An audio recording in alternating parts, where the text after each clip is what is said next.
Hi everyone, it's Lourdes Galang from OFW Business Ideas.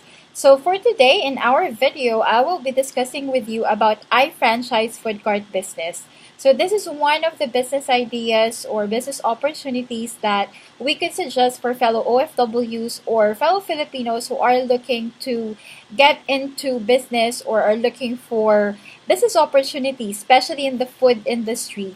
So if you're specifically looking for a food court business that you could get into, then I would suggest or recommend looking at this video or watching this video about iFranchise so that you could get an idea, or if you'd be interested, then you might be one of the franchisee of iFranchise food court business. Okay, so before I actually discuss with you about iFranchise food court business, I would like to talk again about why should you consider franchising if you're an OFW or a Filipino right now who's looking to get into the entrepreneurial side. And if you want to have your own business, then I would like to give you some tips on why you should consider franchising a business. Now, before I do that, I would like to show you, great examples of people who actually dived into franchising. So these are two people who are actually franchisee of Binalot. So siguro familiar na kayo sa Binalot or nakakain na rin kayo dito. But this is James Mazo and Wilma Paduga. They were two former employees who achieved their dreams by getting a franchise business with Binalot. Okay, so those are just two examples, former employees who got into franchising na naging successful.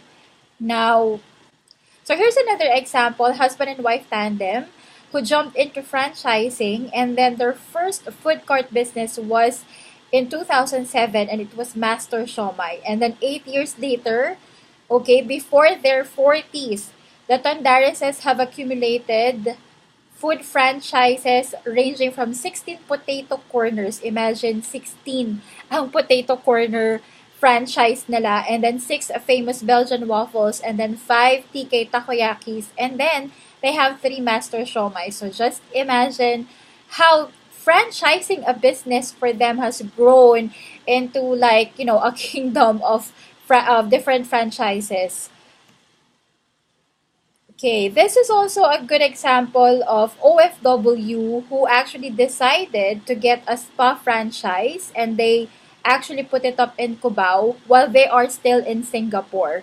And what they do is that even while they're working as an OFW in Singapore, they're able to monitor the business operations with the help of technology. So they're able to monitor their income through internet banking. And syempre, if you have a Facebook page, and then you could actually ask your customer for feedbacks, their reviews. So nakikita nila kung paano nag-ooperate yung business nila. So it's also a good advice for OFW that you don't have to wait to actually go back here in the Philippines and settle for good before you actually put up a franchise or set up your own business. Kasi you could monitor it now with the help of technology, internet, Facebook, Instagram, diba?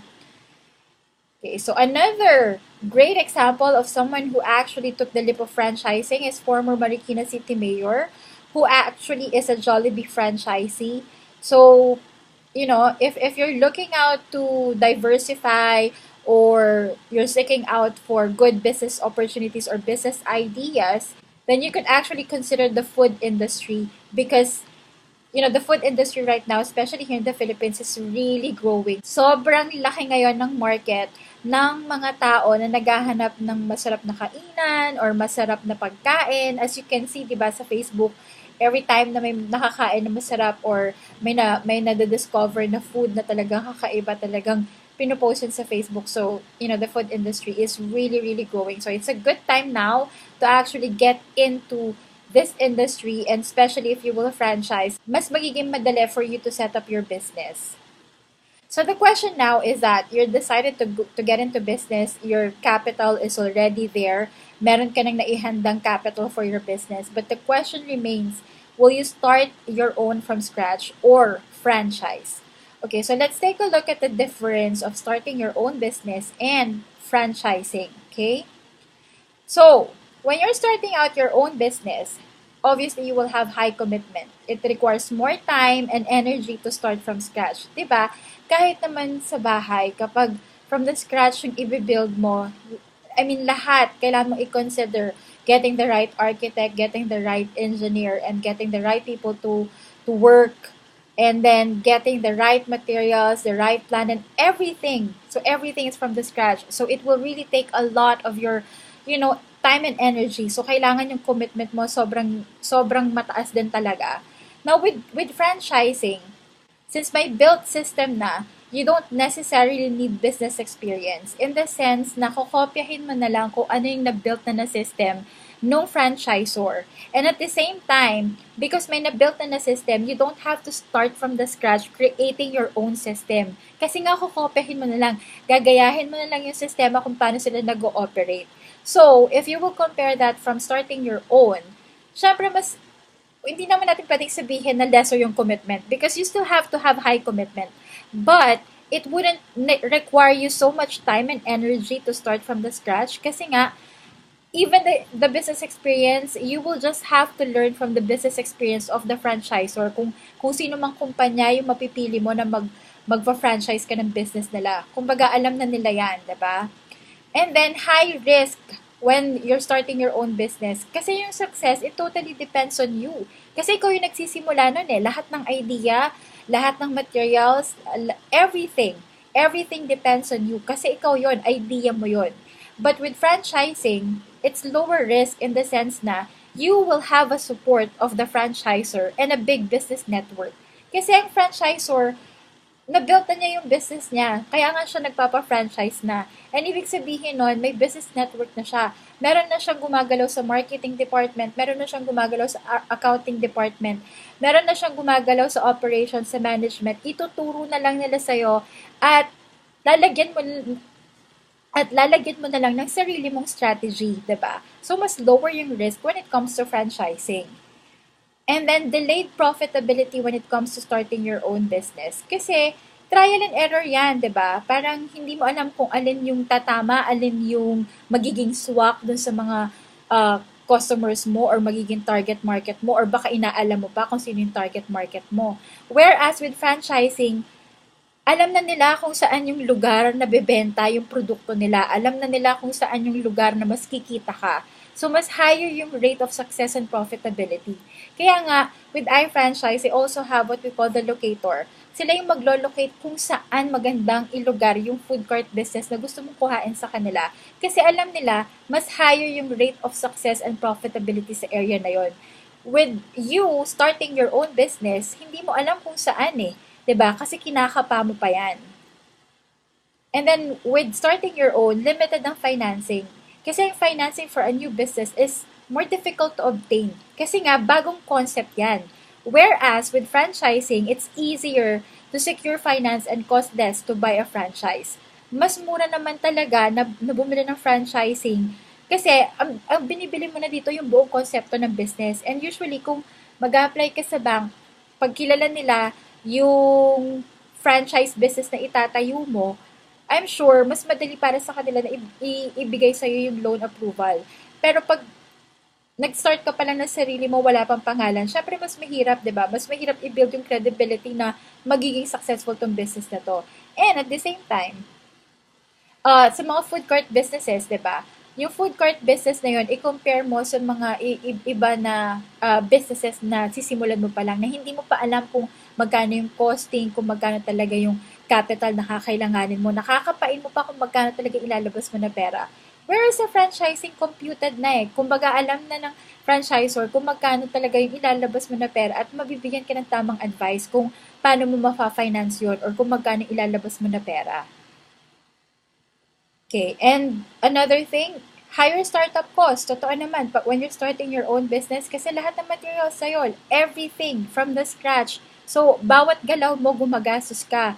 Bawat kibot mo gumagastos ka. Sa franchising, lower startup cost kasi computed na nga yung cost niyan ni franchisor. Alam na ng franchise company kung ano yung ilalabas mo na pera at kung magkano pa yung idadagdag mo or yung kailangan pa idagdag. Kasi nga, paulit-ulit na nilang ginagawa to. Ito na yung sistema nila, ito na yung business nila. So, alam na nila kung paano yung galaw, kung paano yung sistema ng business nila. And then when you're starting your own business, as I've said, it's trial and error. While with franchising, it's already proven and tested. That's why they're confident enough to actually open the business to people who would also want to be part or who would also want to be a franchisee of their business. Kasi proven and tested na nila eh. Kumbaga, meron na silang maipagmamalaki na alam nila na nakikita to at kapag nag-invest ka ng pera sa kanila, alam nila na merong return of investment do sa pera na ipapasok mo sa kanila, 'di ba, as their franchisee. Whereas in starting your own business, it's a trial and error. Hindi mo pa alam kung ano yung magiging successful, hindi mo pa alam kung ano yung papatok, hindi mo pa alam kung ano yung system na gagana sa or magiging komportable ka, 'di ba?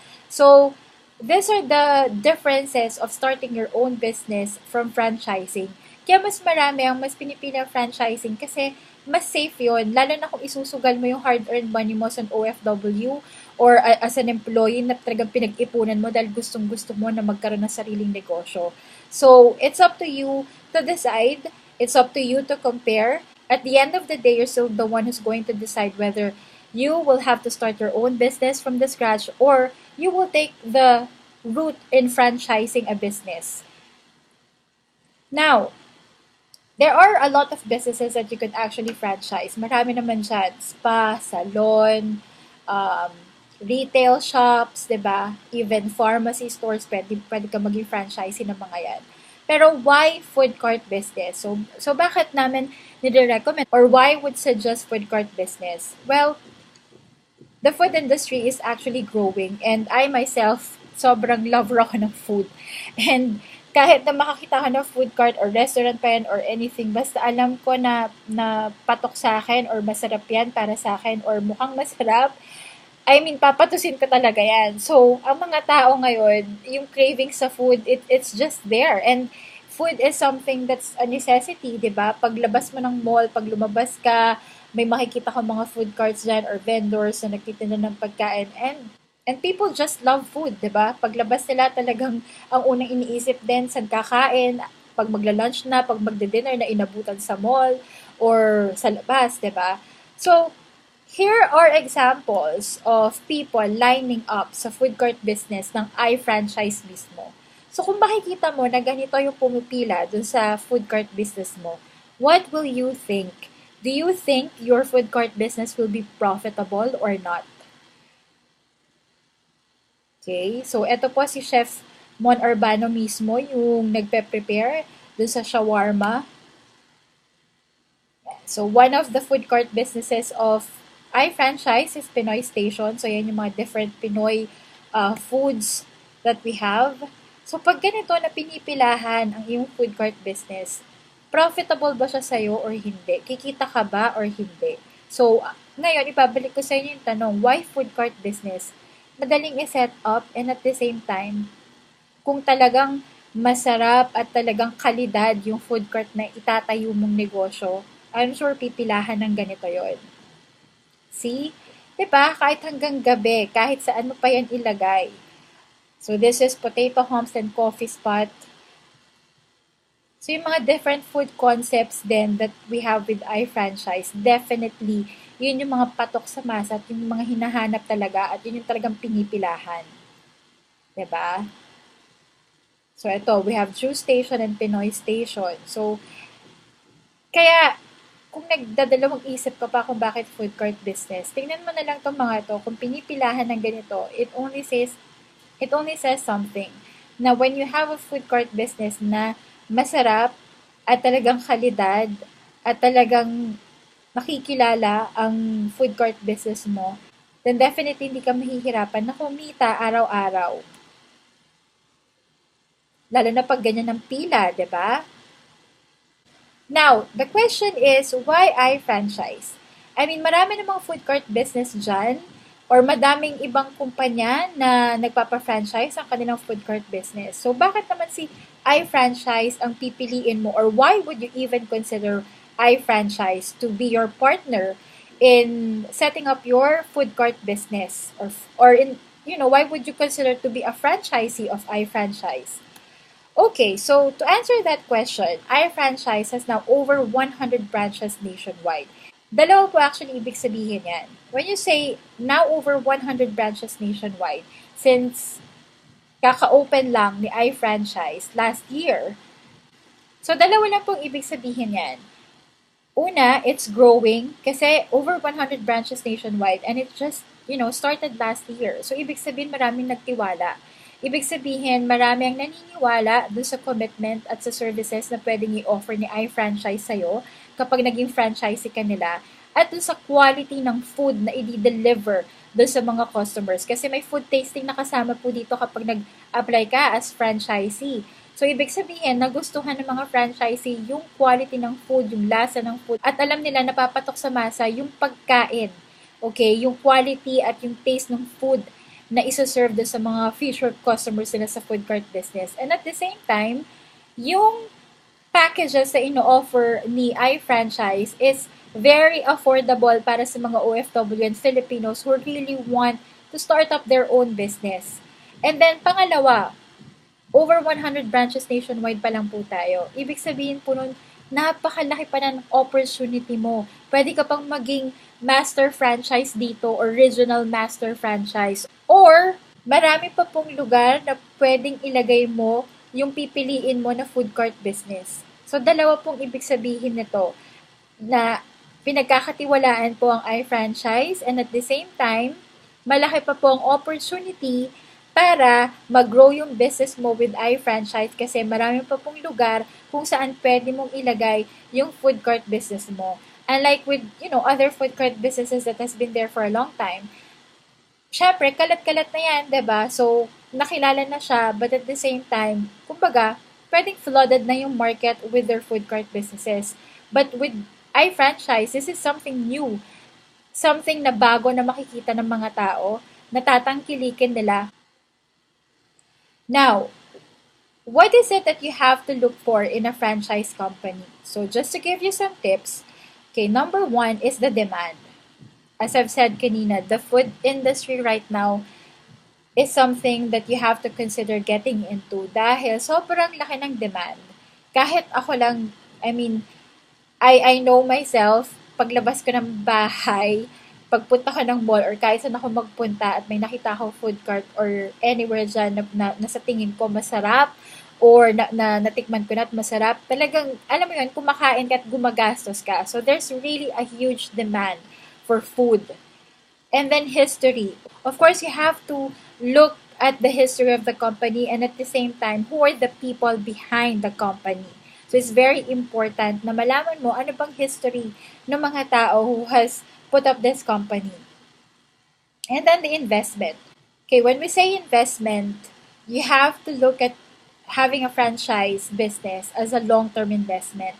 Hindi pwede yung pang short-term lang na parang, okay, so ito yung uso ngayon, ito yung trending, so makikiuso ako, mag-i-invest ako dito ng hard-earned money ko. You have to make a choice and a decision whether the business that you're going to franchise will be a long-term investment for you.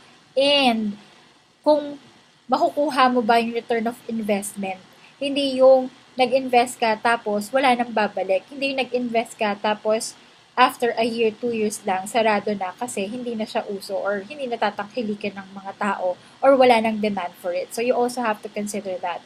And also your capital, di ba? If it's a big investment or a small investment or a small investment, a small capital, but will bring you a big return on your investment, di ba? Next is the training. Anong training ang binibigay ng isang franchise company, 'di ba? Ano bang klaseng support at training ang pwedeng ibigay dun sa mga magiging staff or crew mo pag nagtayo ka ng isang franchising business or specifically a food cart business. So it's very important that you as a franchisee are able to get the training as a franchisee and also to your staff or crew who will be working for you. And then the services. What are the services that a franchise company can offer you? Baka naman pagka-sign mo ng franchise contract, goodbye, and then wala ng after-sale service or um, wala ng TLC service, wala ng tender loving care, 'di ba? Na service, na bahala ka na sa buhay mo, nakapagbayad ka na sa amin ng franchise fee, and that's it. Okay? So just do your own thing with the franchise business that we have given you. Next is consultation. A franchise company should provide you with free consultations when it comes to your marketing strategies, or if you're making the right decisions or choices in running your franchise business with them. So, dapat merong ganon, may constant communication with the franchisor para at least na monitor din nila. And andun yung intention nila na talagang matulungan ka doon sa franchise business mo na lumago yun, mag-grow yun. Kasi habang lumalago at nag-grow yung franchise business mo, ganun din naman yung pinaka-mother company, di ba? Ganun din yung company, mag-grow din at lalong lalakas yung business nila at business mo at the same time. Now, again, we will go back to the question, why I franchise? Okay, with I franchise, as I've mentioned kanina, one of the benefits of franchising a business is that you already have tried and tested concepts available. Hindi ka na mag-iisip pa. You don't have to think on your own or hindi mo kailangan pasakitan ng ulo mo para mag-isip pa na kung ano bang concept or ano bang food cart business ang maganda. Pero with iFranchise, they already have tried and tested concepts available. Next is that no experience needed, diba? One of the advantage of franchising is that you don't need to have a business experience because all the training, all the consultations and services will be given to you by iFranchise. Next is the ongoing operational support. As I've said, this is so important when you're starting up your franchise and even when you're already running your franchise business, they have to give you a support system. Kasi hindi naman pwedeng pagkapirma mo ng franchise, okay na, tapos na, hanggang doon na lang yon, 'di ba? Kasi hindi mag-grow yung franchise business mo kung hindi ka bibigyan ng suporta. At ganoon din naman sa kanila. Hindi rin mag-grow yung franchise company nila kung hindi nila ibibigay yung support na kailangan ng mga franchisee. So with iFranchise, they give you ongoing operational support because they want to give you TLC, tender loving care sa business mo. Never-ending research and development for concepts. So, a business doesn't stop na kapag meron ng tried and tested concepts, that's it. But with iFranchise, they have a never-ending research and development for new concepts. Kasi syempre, nagbabago ang panlasa ng tao, ng masa, ng mga customers, di ba? So, gusto nila na updated din sila para kayo mga franchisees, updated din kayo at na-infuse doon yung mga bagong na-research nila, bagong developments na makakatulong pare-pareho sa businesses nyo.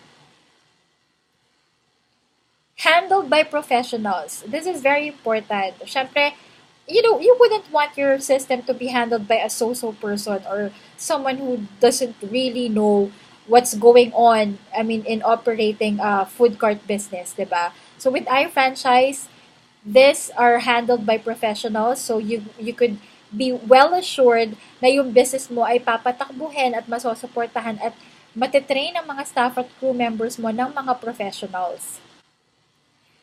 Next is honest and modest franchise handlers. So, very important to, di ba, na honest at modest yung franchise handlers mo, na they're very transparent with what's going on with the business para ikaw din, komportable ka rin, and alam mo na kumbaga parang hindi ka lang hinahype or pinapangakuan ng mga magaganda and then later on sa operations ng franchise business, parang hindi naman yun yung nangyayari. Okay? So with iFranchise, they're very honest, they're very upfront, and they're very modest when it comes to handling their franchisees. Now, the commitment of iFranchise for its franchisees are development. Okay? So, for them, excellence is at the core of their values. So, they really do constant innovation sa lahat ng phases of the business to ensure that each partner gets the best service possible, and we promise the consistent improvement of the product, services, and systems. So, yun yung maganda sa isang franchise company, di ba? Na nag-i-improve ang system nila, ang businesses nila, ang products at services na ino-offer. Kasi, change is constant, di ba? Lagi namang nagbabago, and you really have to be with a franchise company na alam sumabay dun sa pagbabago. Another commitment that they promise you is excellence. So as we partner with some of the best providers in the country, we dedicate ourselves to providing the same quality of service to our investors, partners, and clients. Of course, I mean, you would want the best for your business and for yourself. Only excellence, diba? Another commitment is trust. We are in the business of providing quality products and services, and as such, acknowledge our moral obligations to our investors, partners, clients, customers, and country. So it's very important that you trust the franchise company and also vice versa, diba? I mean, if there's trust, then there's confidence in doing the business and in making big things happen for the business. Now, with the management services, this is what iFranchise, promises to deliver to you. Daily sales and inventory monitoring. So they will help you with your daily sales and inventory monitoring hanggang sa matuto ka talaga on how to operate your business. Quarterly store visit and operation audit. So, para naman ma-audit nila kung at standard pa rin yung services na binibigay ng bawat franchisee para mapangalagaan yung name, 'di ba? Kumbaga parang may standard pa rin na alam mong kapag nag-franchise ka sa iFranchise, pare-pareho yung mga services, even yung standard ng food and everything. Kumbaga merong uniformity. So, it's very important that they do conduct quarterly store visit and operation audit. Quarterly business review with the assigned manager or business owner. So, maganda nagkakaroon ng business review quarterly para, di ba, natutulungan at dito na papasok yung consultation services ng isang franchise company na tama ba yung mga marketing strategies na i-implement, na-execute ba yung mga sales strategies para lalong mag-grow yung sales ng isang franchisee. So, it's very important to have this para na monitor kung nag-grow ba yung business mo or hindi at nabibigyan ka ng tamang advices or suggestions or strategies that you could implement to better your sales or to grow your sales more. Direct coordination with franchise unit manager. So, importante na meron kang communication. Hindi yung after mong itayo yung franchise, wala ka nang makausap or wala nang mag-a-assist sa'yo, di ba? So, with iFranchise, you will have a direct coordination with the franchise unit manager. And then, monitoring of variances and expenses. It's very important na aside from monitoring your sales, kung ano yung profit mo, it's also important na ma-monitor yung expenses. Kung magkano ba yung nailalabas na pera. Baka kasi meron bang pwedeng gawin para mas malesen yung mga expenses and also yung variances. Kasi kasama din dito, syempre, kung yung sa inventory mo, kasi baka mamaya nagkukulang ka na hindi mo alam, 'di ba, na nagkukulang ka na dun sa stocks mo at ang laki ng variances mo compared dun sa, kumbaga, pumapasok na income. So, one of the services that iFranchise will offer you is to help you monitor your variances and expenses. Consultation, again, it's very important that you have consultations, free consultations from a franchise company because if they will help you out with your business, then you're definitely helping their business as well to grow. Now, who are the people behind iFranchise? Okay. So, we call them the culinary masters and they're from Commissary Kitchen. So, this is Chef Day Salonga. He's a trained chef, co-founder of Monday Chefs, Chef's Restaurateur sa Casuela, Pasig, and at Ted's Restaurant Laguna Commissary Kitchen. He's a book author as well and a magazine contributor.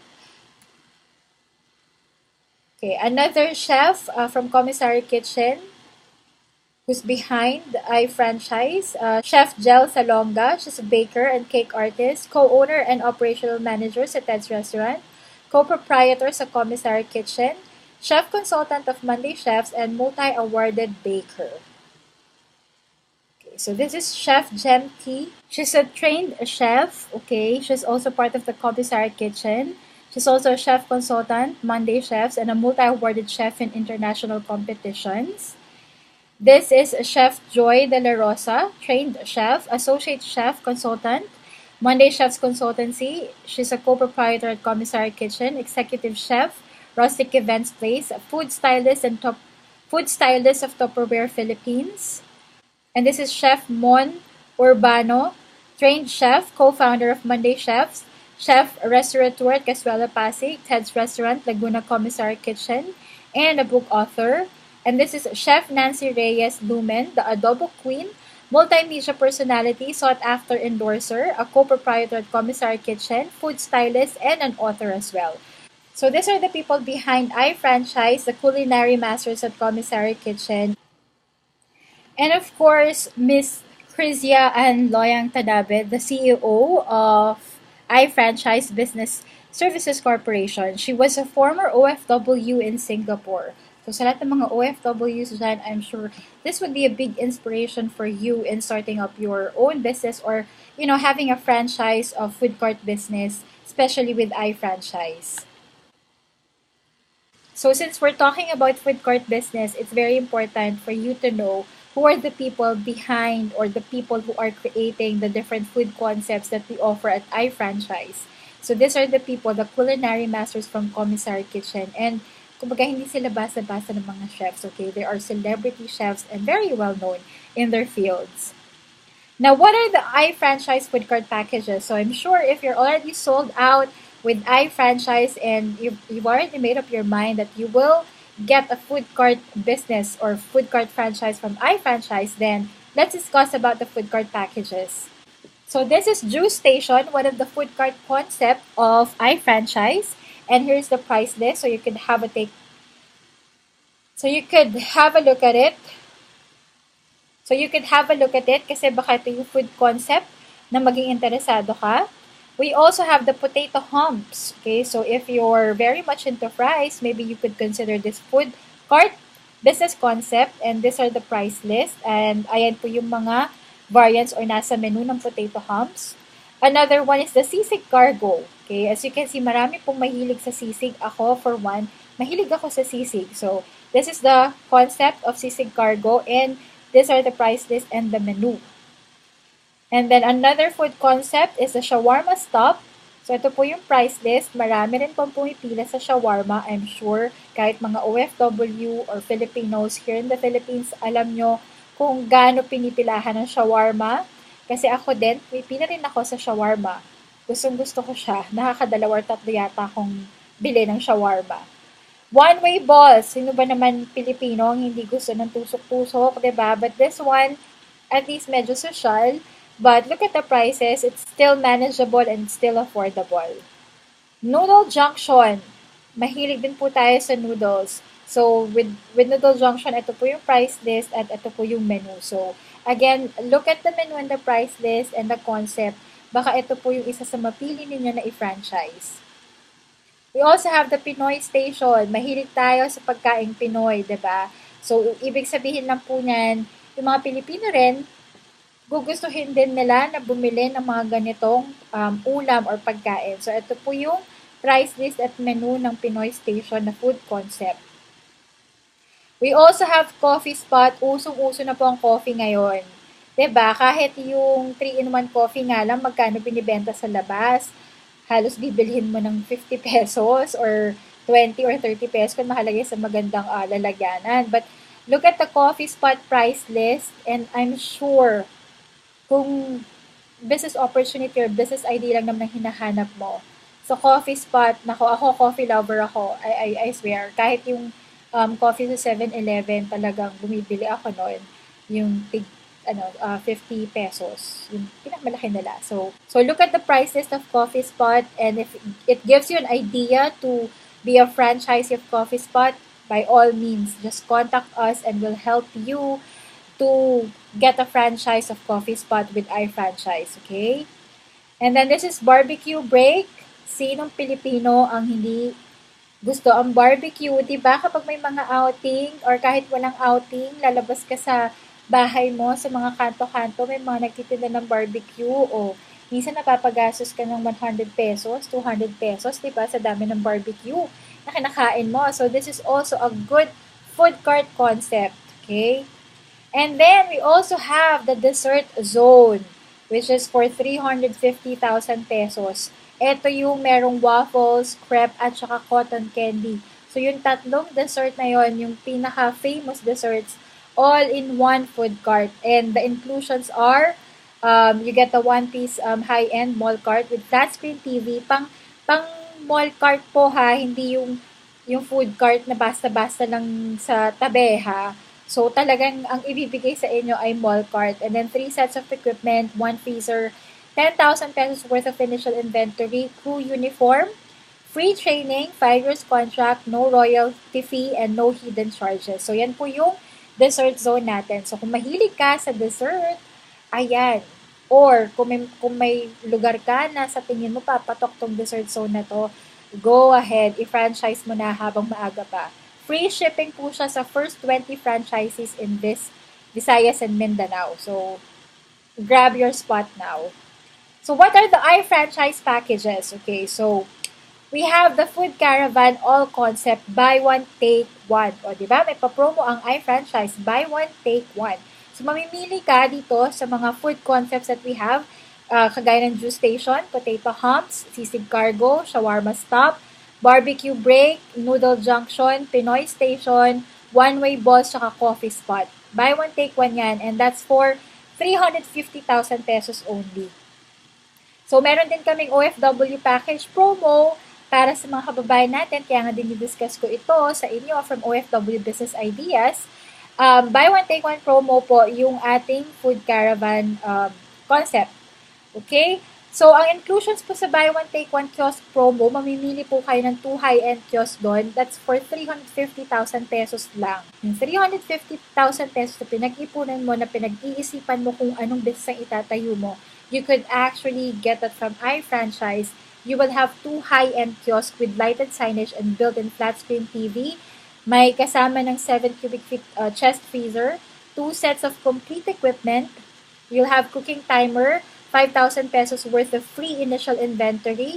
You'll have training manual, menu boards, and then free franchise seminar, opening support, may pa-balloons, may pa-tarpaulin, 2 sets crew uniform, crew training by experts. When we say experts, okay, local marketing assistance, ito yung sinasabi ko na we could give you assistance sa locator kung saan mo gustong ilagay yung franchise mo na sa tingin ng locator natin or local marketing assistant ay magiging successful or you will have higher rate of profitability. And then notarized franchise contract good for 5 years, wala pong royalty fee, no other charges, and ready to operate. Diba? Sa 350,000 pesos mo, malayo po ang mararating yan sa buy one, take one kiosk promo. So, take advantage of it. And then, we also have the Coffee Island. I mean, kung ikaw yung tipo ng tao na nag-iisip na magtayo ng business, ng coffee business, magtayo ng coffee business, then, you might consider our Coffee Island. Inclusions po nito are the following.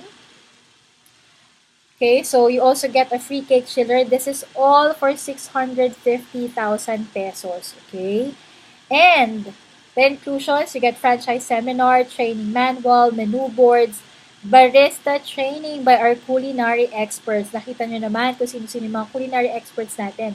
So, hindi basa-basa yung magte-train sa mga magiging barista nyo. And then, local marketing assistance, 5 years of contract, no royalty fee, no other charges, ready to operate, and it's open for franchise. Special offer lang po yung 650,000 pesos, so grab it na. Hindi ka na makakapagpatay ng Coffee Island for 650,000, tapos ang magti-training pa sa mga barista mo ay yung mga culinary experts.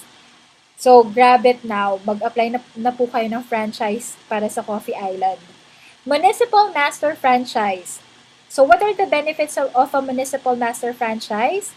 First of all, you get the exclusive distribution for the area of coverage dun sa municipality, dun sa municipal area na ikaw yung magiging municipal master franchise. When we say exclusive distribution, ikaw yung magdi-distribute ng mga stocks nila, yung mga products na kailangan nila. So, you get 8 to 10% marked up to the consumable product supply. So, may kita ka doon dahil nga ikaw ang distributor. Total of 43 to 45% marked up earning kapag nag-operate kayo ng food train. Yun yung food kiosk na tinatawag, okay? Yun yung mga food cart businesses natin. And then 5% franchise rebates income from the franchise package after freebies amount. And then, entitled for referral commission. So, pag nag-refer ka na ng mga magpa-franchise, kasi kung ikaw magiging municipal master franchise, gugustuhin mo na dumami yung mga franchise doon sa lugar mo para mas marami kang madidistributan ng consumable product supply, di ba? Kasi may 8 to 10% markup ka doon. At syempre, magkakaroon ka rin nga ng referral commission. And then, of course, there will be company incentives bilang isang municipal master franchise. You will be entitled for those company incentives. Okay, so the municipal master franchise is 1,475,000 pesos. Now, here are the inclusions. 7 high-end kiosk in food caravan concept. So, mamimili lang po kayo doon kung alin doon yung mga um, high-end kiosk or food concepts na gusto ninyo. Free POS, that's point of sale, hardware and software system. And then free chest type freezer, free CCTV system. So, di ba, technology talaga, kailangan na ng CCTV ngayon. And then industrial equipment, cooking tools, 20,000 pesos worth of free initial inventory, training manual, menu boards, marketing collaterals, 8 sets crew uniform, crew training by experts, POS software training, 1-year warranty. Syempre, kung may free POS ka, dapat may training din kung paano gamitin yung POS na yon. Local marketing assistance, 5 years of contract, no royalty fee, no other charges, and ready to operate. So, if you're interested to apply for a municipal master franchise for 1,475,000 pesos, super worth it na po. Long-term investment to, long-term. Natitignan mo yung magiging income mo pag naging municipal master franchise ka. So, apply now, grab the spot, the opportunity to be a municipal master franchise in your area habang hindi pa po napupuno yung slots ng municipal master franchisees. Okay, so we also have the regional master franchise. The benefits of a regional master franchise, exclusive distribution for the area of coverage. So kung yung isa municipal, this one is by region. Okay, so pati sa municipal, ikaw ang magsusupply. 5% additional markup from municipal master franchise to the consumable product supply. Diba? So may additional ka pa na 5% markup. Okay? Total of 45 to 50% marked up earning if you will operate your food train. Okay? Kung yung food train or yung food cart na makukuha mo ay i-operate mo din. 3% franchise rebates income from the franchise package after freebies amount. And then entitled for referral commission. So, sino ng municipal master franchise, kapag pinarami mo din yung franchises sa area mo by referring, then you will also earn referral commissions. And then company incentives. Of course, you are also entitled to have company incentives from the company, okay, as a regional master franchisee. Okay, so the regional master franchise is just 2,800,000 pesos. And the inclusions are 10 high-end kiosk in food caravan concept, free POS, hardware and software system, free chest type freezer, free CCTV system, industrial equipment, cooking tools, 35,000 pesos worth of free initial inventory, franchise seminar, training manual, menu boards, marketing collaterals, 10 sets of crew uniform, crew training by experts, POS software training, 1-year warranty, local marketing assistance, 5 years of contract, no royalty fee, no other charges, and ready to operate. So, if you're planning or if you want to be a regional master franchise in your area, apply now habang wala pang nakakuha sa slot mo kasi paunahan po yan, okay? Para sa pagiging regional master franchise. So, if you have this capital ready, and if you want to have a good investment for your money, become a regional master franchise of Ifranchise. So, just fill out the application form that you can see below on our page.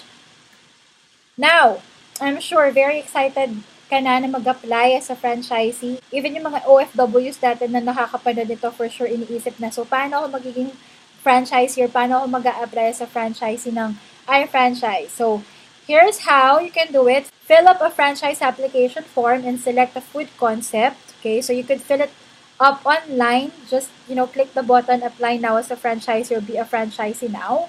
Okay, number 2, submit the following initial requirements to your franchise broker consultant. Now, I happen to be a franchise broker consultant of Ifranchise, so you could send your email. So you could send your initial requirements to my email that's shown below. Okay, so you need to submit a letter of intent to franchise indicating perfect location, 2x2 pictures, colored and updated, 2 pieces government issued valid ID. Okay, even the photocopy. So just send that to my email and then pay the franchise fee and sign the franchise agreement. Now, if you're an OFW and you want to start with this business right away, if you have your husband, wife, or a family member or someone that you can trust, then you could actually ask that person to meet me so that I could assist them, and then you could send the payment to them and send the payment to iFranchise. Ngayon, ibibigay ko po yung bank details ng iFranchise once you're ready to really start and become a franchisee of iFranchise, okay? So, for OFWs who are still working abroad at hindi pa po kayo makaka-uwi but you want to get started in getting a franchise from iFranchise, then what you can do is to contact a family member or someone you can trust, maybe a friend, and then ask them to contact me so I could meet up with them, and then they could go to the office. Sila yung pwede mag-taste test at tumingin ng mga food concepts that we have, and then you can discuss it with them. And when you're finally decided to go ahead with the franchise, at kung gusto mo at kung may family member ka na i-assign to actually run the franchise or the food court business, then we could help you with that. And once you're ready to pay for your franchise fee, I'll give you the details or the bank details of iFranchise kasi doon po kayo magde-deposit ng franchise fee na kailangan nyo pong bayaran so that you could get started in franchising a food court business with us, okay, with iFranchise. And I hope that you will choose iFranchise if you're considering to get a food court business because of the packages that we're offering and because of the culinary masters who are behind the food concepts that we're offering at iFranchise. And of course, sa mga OFWs, fellow OFW po ang CEO na nagtayo ng iFranchise. So, she definitely knows how it feels to be an OFW. And I'm sure the kind of services and support that you will get from her as a CEO of this company would really be something to help you out because she was once there. And I myself was a former OFW and I started a food court business when I actually got into the Philippines when I decided to stay home here for good. So I hope to welcome you with iFranchise sa mga interesado dyan na maging sa mga interesado dyan na maging municipal master franchise or regional master franchise or kumuha ng Coffee Island at saka ng buy one take one promo namin for OFWs and Filipinos here as well. I really hope to assist you and to serve you as your franchise broker consultant, okay? So, my contact details are showing on the screen. So, don't forget to like our Facebook page and follow us on Instagram. And also, don't forget to subscribe on our YouTube channel, OFW Business TV, so that you can learn more business ideas, business opportunities, and business tips for OFWs and also to all the Filipinos out there. Okay, so thank you for watching and see you on the next video. Bye!